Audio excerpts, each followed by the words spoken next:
नमस्कार छात्रों, मैं मनीष जोशी संस्कृत अमृतवाणी यूट्यूब चैनल पर आप सभी का स्वागत करता हूं। आज का हमारा वीडियो कक्षा 10वीं के तृतीय पाठ पर आधारित है, स्वामी दयानंद सरस्वती। आइए पाठ निकालते हैं। आप भी अपनी पुस्तक में पाठ निकाल लीजिए।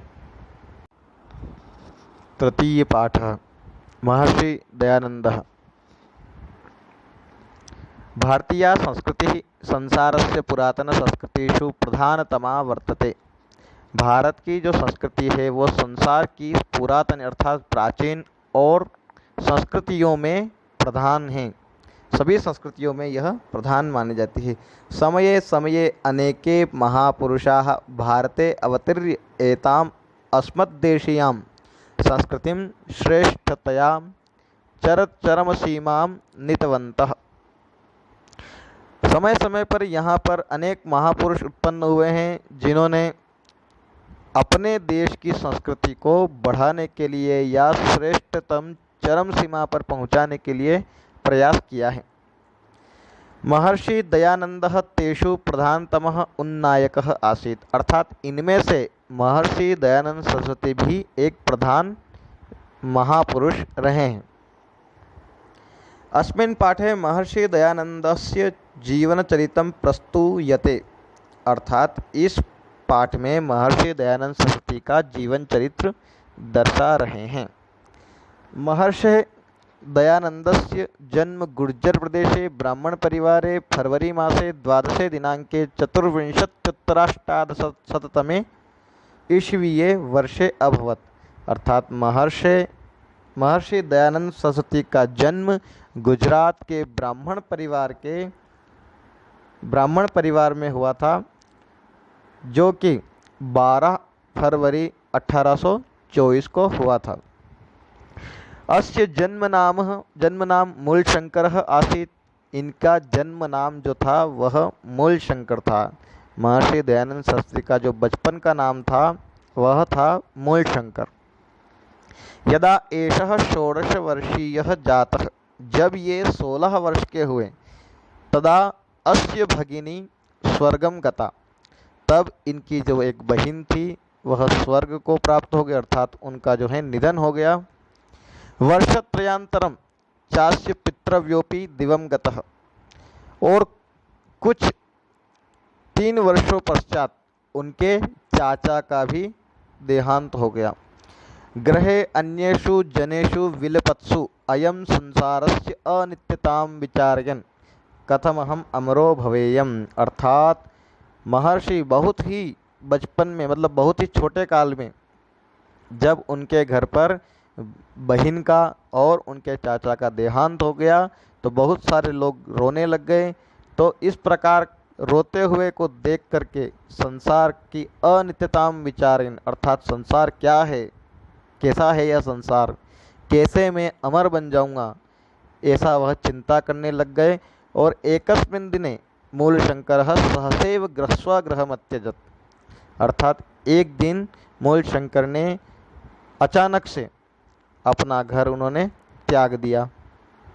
ततोऽसौ देशान्तरं विचरन् व्याकरण वेदांता आदि अनेक शास्त्राणि विशेषतः योग पद्धतिं च अशिक्षत, अर्थात उन्होंने देशांतर अर्थात देश का भ्रमण करते हुए, इधर उधर घूमते हुए व्याकरण, वेद और आदि अनेक शास्त्रों का उन्होंने अध्ययन किया। विशेषतः अर्थात विशेष प्रकार से उन्होंने योग की पद्धति सीखी। विचरण काले यम नर्मदा तीरे स्वामी पूर्णानंद सरस्वती सकाशात संन्यास ग्रहणांत, अर्थात विचरण काल में जब वह घूम रहे थे तो एक बार नर्मदा नदी के किनारे पहुँचे और स्वामी पूर्णानंद सरस्वती के पास जाकर के उन्होंने संन्यास ग्रहण किया। तदा एषः दयानंद सरस्वती नामना प्रसिद्धः जाता, अर्थात तब वह वहाँ पर दयानंद सरस्वती इस नाम से वह प्रसिद्ध हुए। संन्यास ग्रहण करने के बाद में उनका जो नाम रखा गया वह नाम था दयानंद सरस्वती। अनन्तरं मथुरां गत्वा प्रज्ञाचक्षुषः स्वामिनः विरजानन्दात् बहुविधानि शास्त्राणि अशिक्षत। फिर वह मथुरा गए। मथुरा जाकर के उन्होंने प्रज्ञा चक्षुष अर्थात नेत्रहीन स्वामी विरजानंद से बहुत सारे शास्त्रों का अध्ययन किया।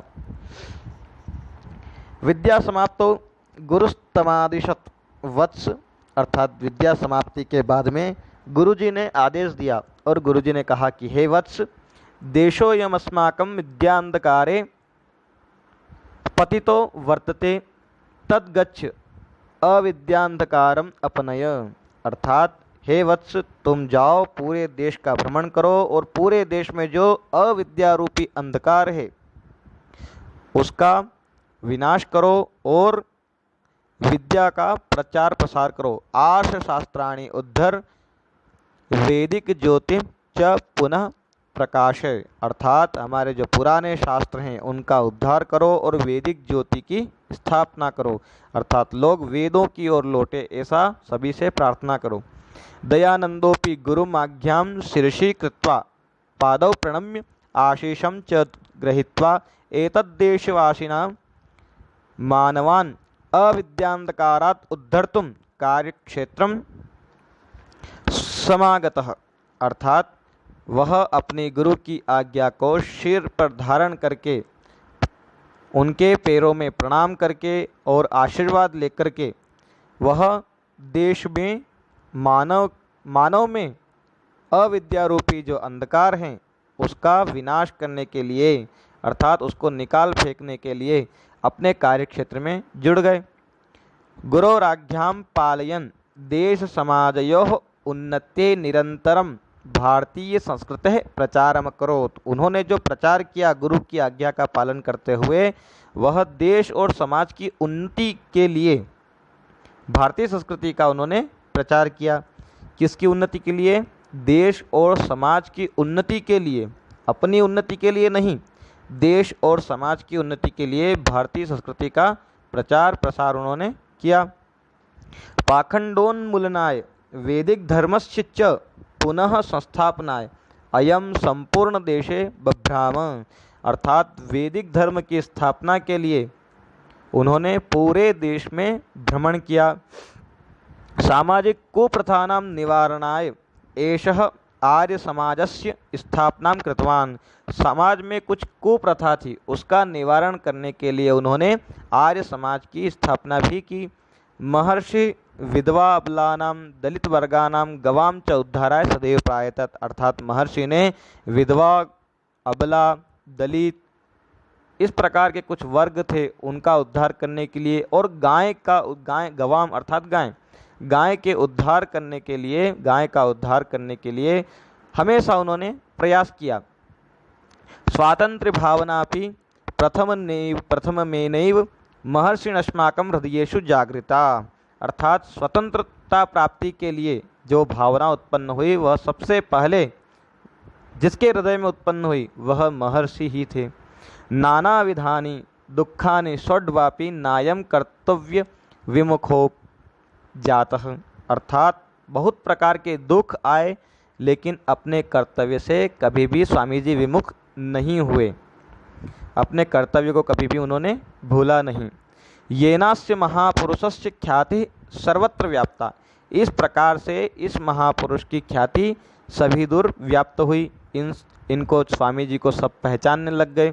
अयम महापुरुषः चिरोपेक्षित वेदानम प्रचारम करोत्। इन्होंने जो प्रचार किया, चिरोपेक्षित वेद का प्रचार किया, अर्थात अंततः उन्होंने अपने जीवन के अंतिम काल तक वेदों का प्रचार किया। इस प्रकार से यहाँ कहा गया है। एतस्य विशिष्टः संदेशः आसीत् यज्जनाः वेदान् प्रत्यगच्छेयुः। उनका एक विशिष्ट संदेश था। उनका विशिष्ट संदेश था, वह क्या था कि लोग वेदों की ओर लौटो। अर्थात लोगों से वह प्रार्थना करते थे कि सभी लोग वेदों की ओर लौटे। इस प्रकार से ऋग्वेद भाष्य भूमिका, एक मिनट, ऋग्वेद भाष्य भूमिका, सत्यार्थ प्रकाश, संस्कार विधि प्रवृत्ति ग्रंथाः एतेन विरचिताः। अर्थात ऋग्वेद भाष्य भूमिका, सत्यार्थ प्रकाश और संस्कार विधि आदि कई उन्होंने रचनाएं की, अर्थात साहित्यों की उन्होंने रचना की। और अक्टूबर मासे 30 दिनांके, 30 अर्थात 30 दिनांके त्र्यशीत्युत्तराष्टादशशततमे अर्थात 30/10/1883 ईस्वीये वर्षे एषः भौतिकं शरीरं विहाय यशः शरीरेणामरो भवत्। अर्थात उन्होंने 30 अक्टूबर 1883 में अपने भौतिक शरीर का उन्होंने त्याग कर दिया और यश अर्थात सभी की यादों में वह जीवित रहे। महर्षि दयानंदः सत्यस्य धैर्यस्य ब्रह्मचर्यस्य च मूर्तिरासीत्। अर्थात महर्षि दयानंद सरस्वती जो थे वह सत्य की मूर्ति थे, धैर्य अर्थात धीरज रखते थे, धैर्य की मूर्ति थे और ब्रह्मचर्य की प्रतिमूर्ति थे। अर्थात उनको ऐसा कहा जा सकता है कि वह सत्य बोलते थे, धैर्य धारण करके वह रखते थे, ब्रह्मचर्य का वह पालन किया करते थे। एतस्य चरितम सदैव भारतीयानां कृते अनुकरणीयमस्ति। इनका जो जीवन चरित्र है वह सदैव हमेशा भारतीयों के लिए अनुकरणीय रहेगा। अर्थात उनके जो जीवन चरित्र है उन पर हमको विचार करना चाहिए और उनके जैसा जीवन हमको जीना चाहिए। एतादृशाः महात्मानः सर्वदा वन्द्या अविस्मरणीयाश्च भवन्ति। ऐसे महापुरुष एतादृशा महात्मनः, अच्छा इस प्रकार के महापुरुष का जीवन हमेशा वंदनीय और अविस्मरणीय अर्थात भूलने योग्य नहीं होता है। इस प्रकार से इस पाठ को हमने समझा। आइए इसके प्रश्न उत्तर हम करेंगे, किंतु अगले वीडियो में इनके जो प्रश्न उत्तर हम हल करेंगे वह अगले वीडियो में समझेंगे। धन्यवाद।